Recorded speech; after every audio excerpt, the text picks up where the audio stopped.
So we're back again on the Danarm.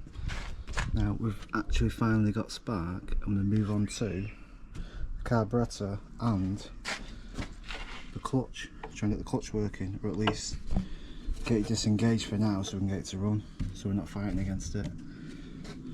So the lever does move. It's a bit tight, but it does move. But I think we're going to concentrate on the carb and then get it timed up because it's still loose. So I've only just noticed as well, there's no choke.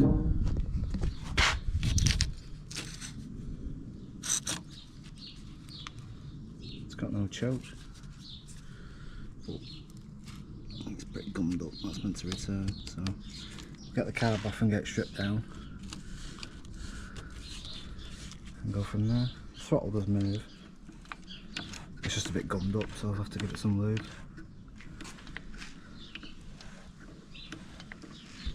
I think that it says there rich, on the other side it says lean.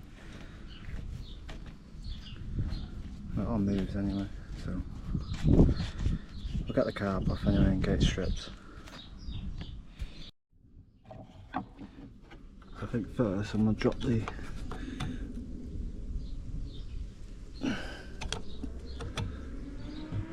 bonnet.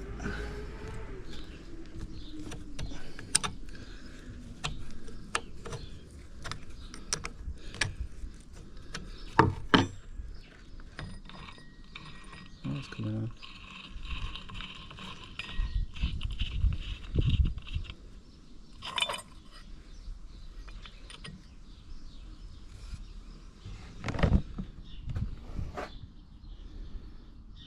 Oh, pretty clean in there.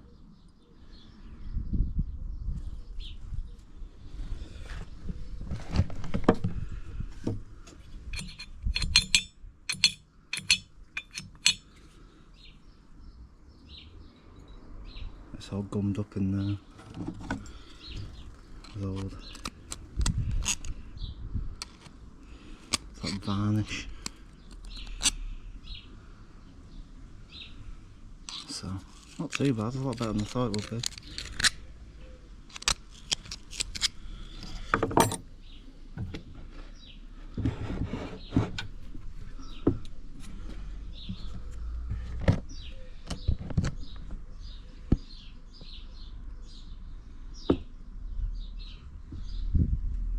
The ball looks good, and the needle's not stuck.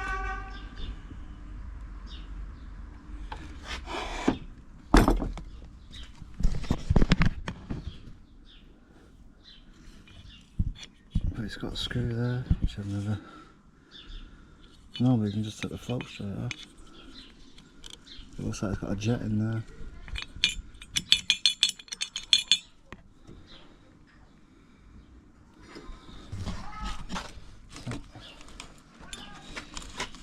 Oh, that comes up.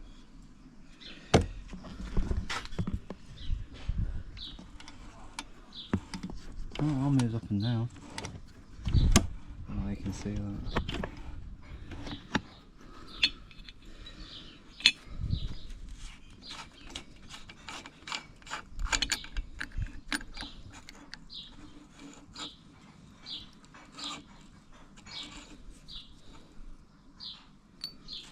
There's your needle.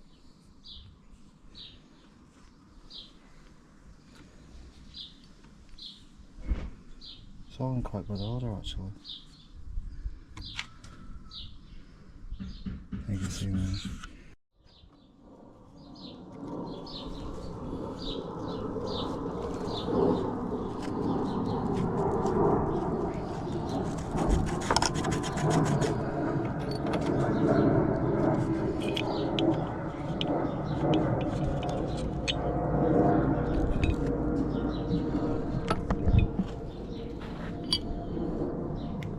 Yeah, there's that screw there. It's all brass.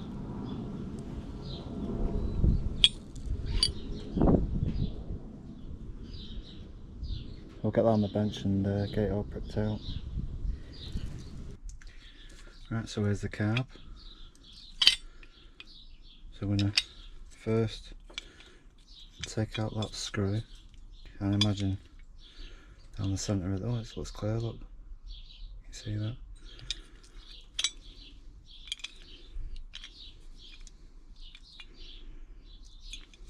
We'll get that off anyway.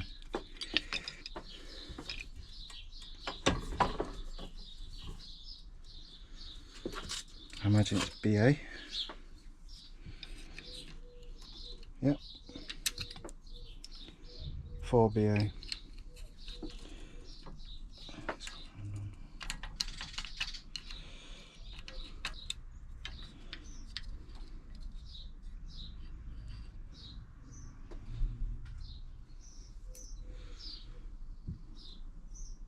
That's clear too.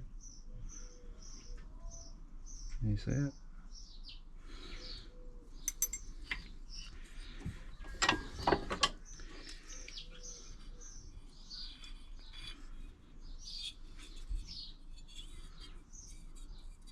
Float looks good. And then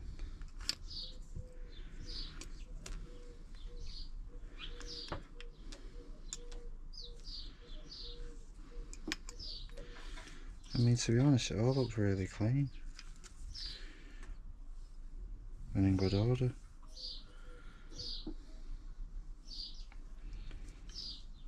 All the jets are clear, and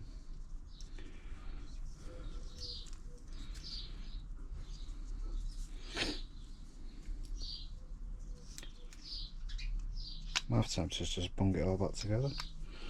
I thought it'd be a lot worse. So I've got the carb built back up, just put that screw in there.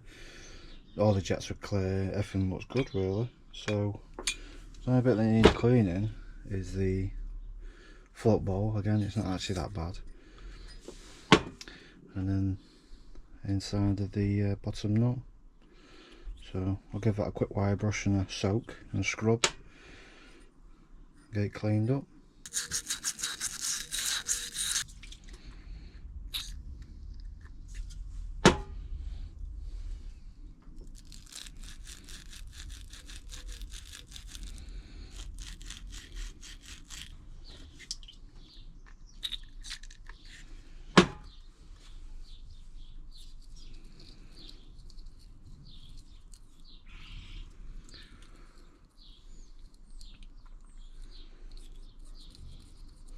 Well, that carb's going to look absolutely brilliant when it's all polished up, because the inlet manifold and the exhaust manifolds are brass as well. It's all brass, because the engine is going to get painted once it runs. I'll do a few test cuts with it, and then the plan is to strip it down and paint it up and get it all like new again, all restored. That's the plan. But let's just get it running first, eh?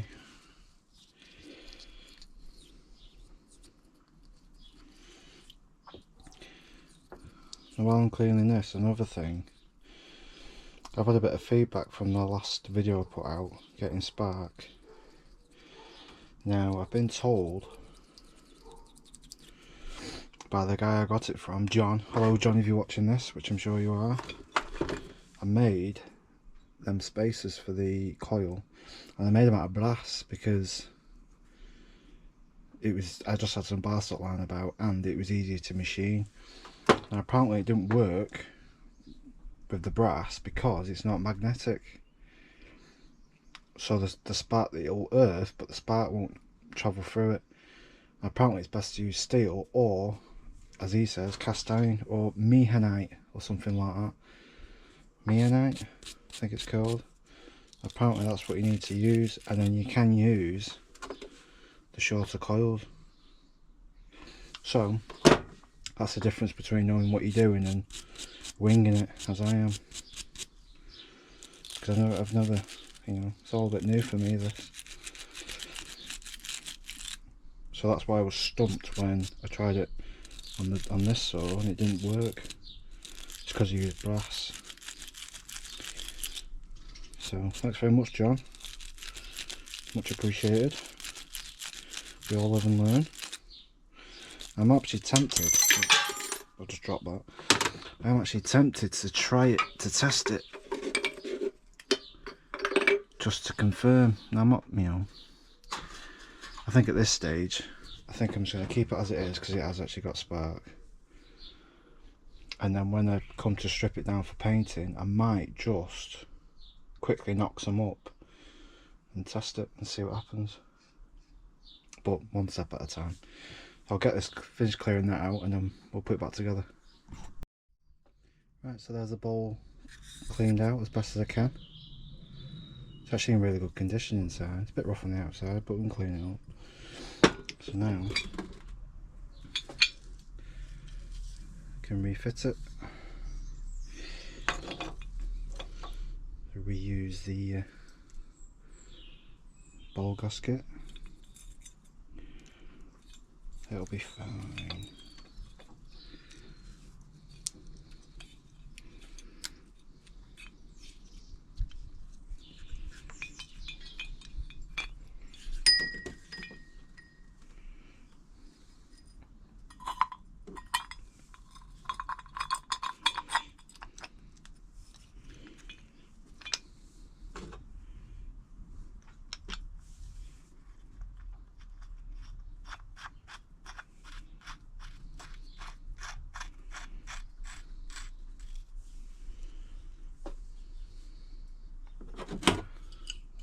Spanners outside, I'll choose this for now.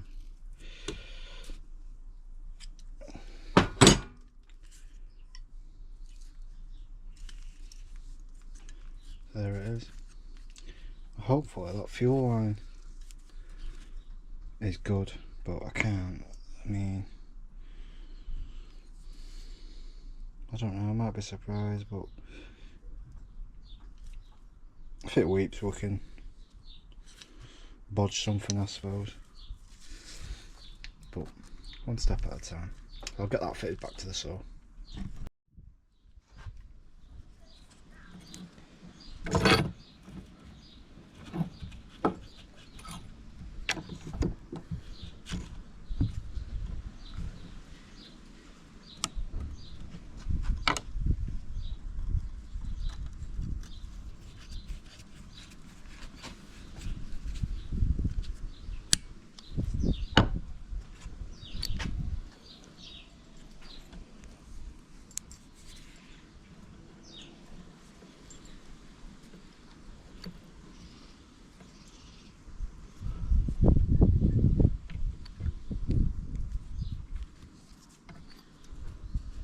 Bit of dirt on there, but that's better. So that goes in there.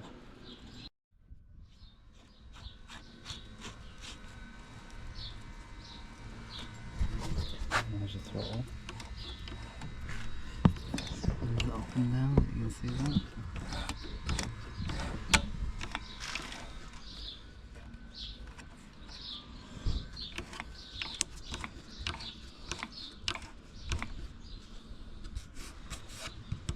Strip and clean this, I think.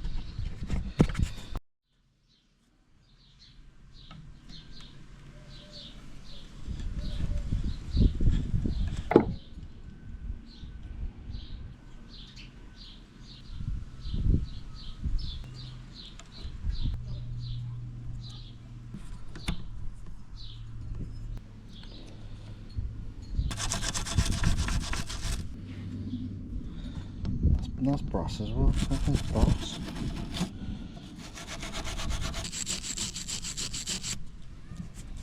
That says Villiers on it, I don't know if you can see that.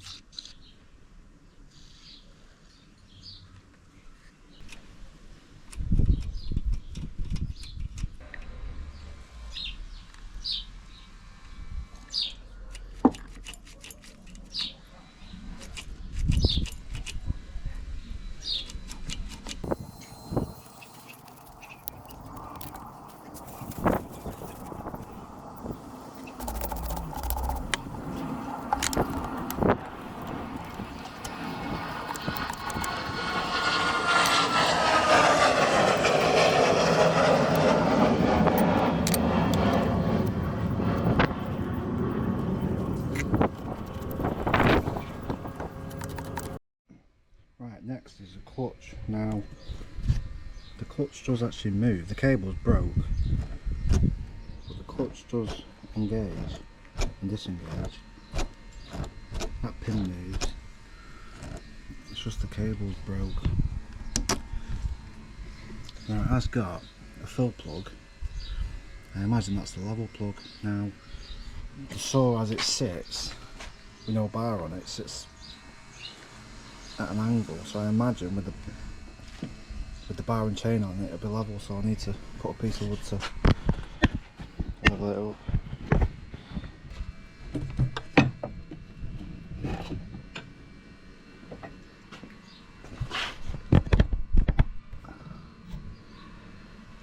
See if it's got anything in it.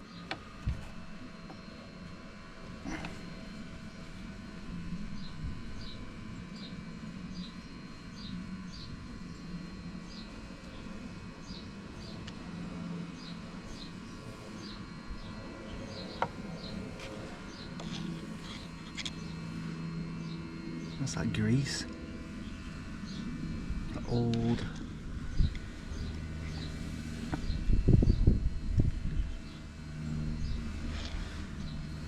Bet it's the same stuff they use in the Fury. It's like a liquid grease they used to use. Solidified grease it was called. Liquid solidified grease or something. It's got something in it.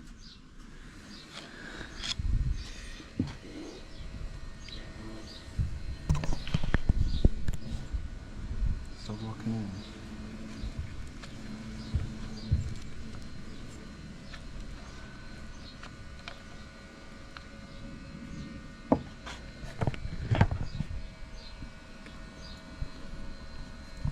Yeah, I bet it is.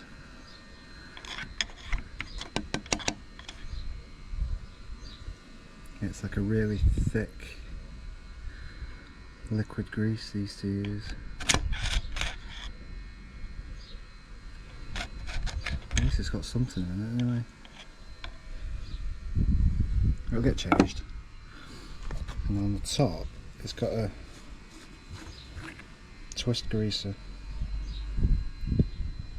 that's full of old grease and it stinks. I'm half tempted to just, I don't know where it goes, but I'm gonna put some oil in it. It's gonna get changed anyway, it's just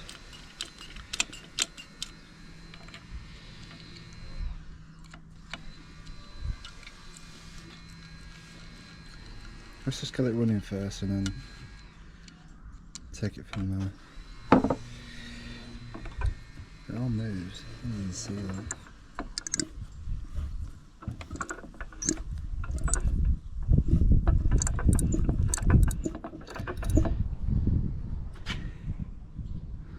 Right.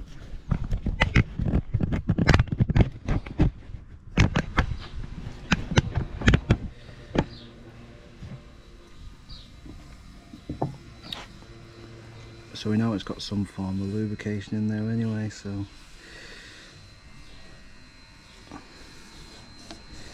put these plugs back in.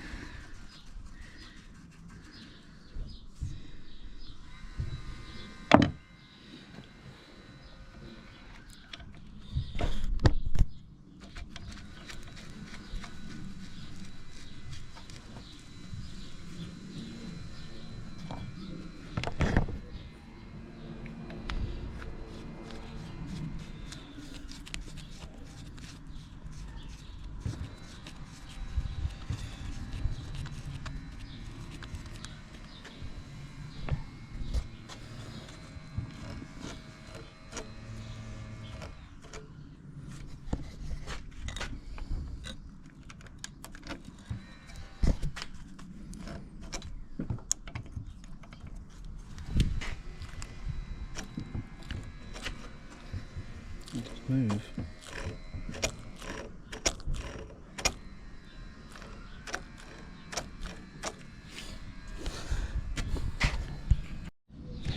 Right, so the saw is what I think to be timed up. So before I took the flywheel off, I made these 2 witness marks just so I had some kind of reference, and then from looking online there's an arrow stamped into the flywheel. There's an arrow which is meant to correspond with, I don't know if you can see it inside there on the end of the crankshaft, there's a line punched into it, and I think they're meant to meet up at 12 o'clock when the saw is at TDC, which it is. So going off them 2 marks with the saw being at TDC, which I did in the first video, and them lines marking up with that arrow, it should be timed up, fingers crossed. So I could probably get started putting the saw back together and then we'll go for a run. So I've just grabbed some of the parts to start assembling the saw, and this is the fan and the recoil. Now from storage I would imagine it had a smear of grease all the way along there, so I thought I'll just wipe it off and look what I found. I think you can see it. It's a little MOD crow's foot and 42, which I imagine is the year, so it's 1942, which matches up with the serial number. Let's see if we can get to focus. You can't. It's there. It was hidden under the grease. I'll take a picture and upload it. It won't focus, but it's there anyway. So it's 1942.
I don't know if we're going to get lucky and this fuel tap is going to leak or not. I hope not, but it feels pretty stiff, like it's still sealing, but we'll find out, won't we? So there it is, pretty much reassembled. Just got to put the air filter back on, put a plug in it, which I've got, and then we'll put some fuel in it see what happens.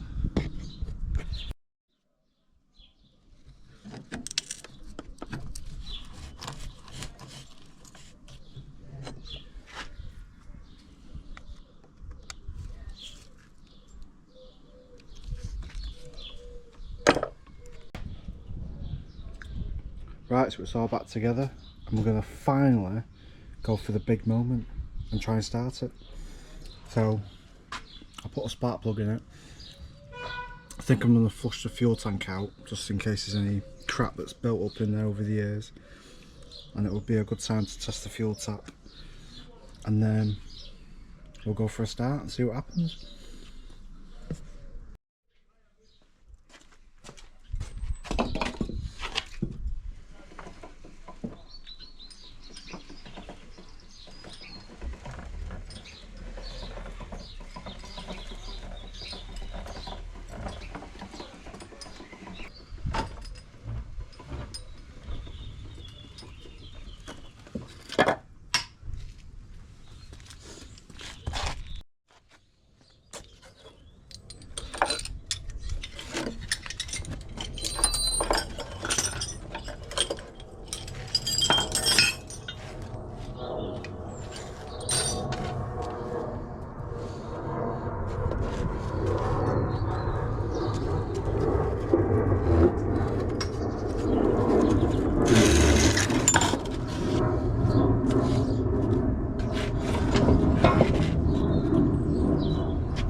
Well, the tap doesn't leak, and the fuel that's come out looks pretty clean,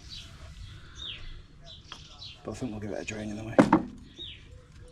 But I'm happy the tap doesn't leak. So I'll empty that tank, what I've just poured into it, just to make sure, and then I'll put the pipe back on, see if it leaks at the carb. So I've drained the tank of what I've just put into it, so now I'm going to reattach the fuel line.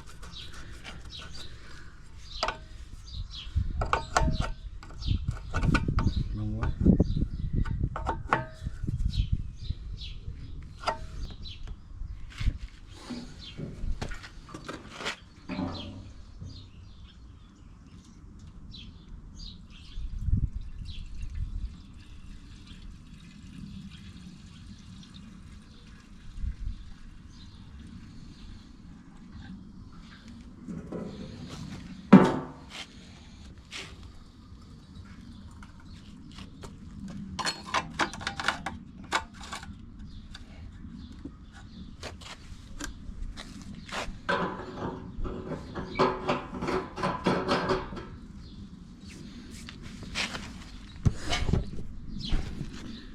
Right, so I'll just put some fuel in the tank, and we'll turn the tap on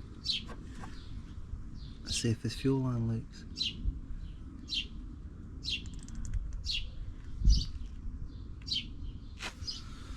So far it's not.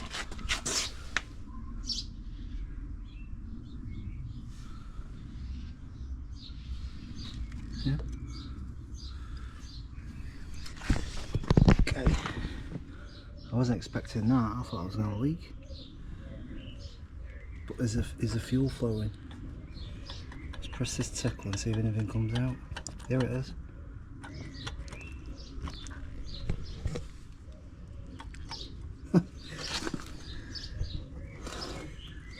There's a hole there that's drilled into it. Look at that.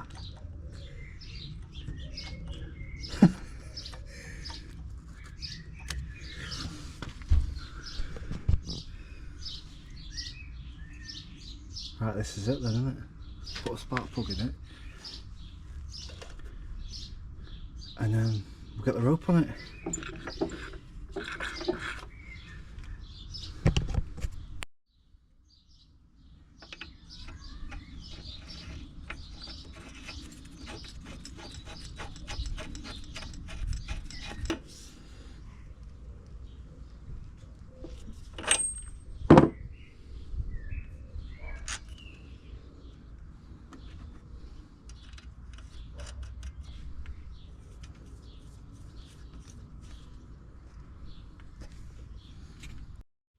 Right, so the spark plug's fitted, the carb's primed, nothing's leaking, which I actually can't believe. So I'm going to spin the engine round so I can get a better camera angle for the big moment, because that's what we're waiting for.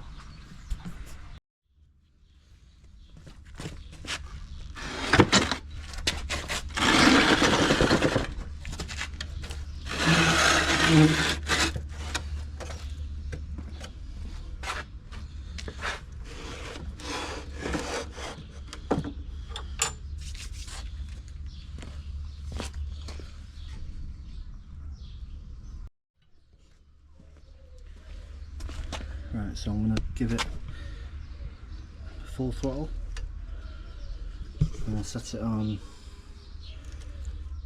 rich. That's fully rich, so I'm going to put it on rich.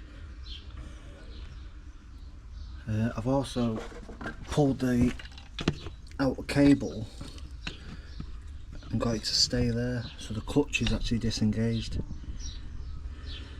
Engaged, sorry. So the engine turns over easier, so I'm not fighting the gearbox in there. Right, I'm pretty nervous. It's a big moment. So that's on rich, plugs in, it's got spark. Hopefully it's timed up. We'll give it a pull over and see what happens.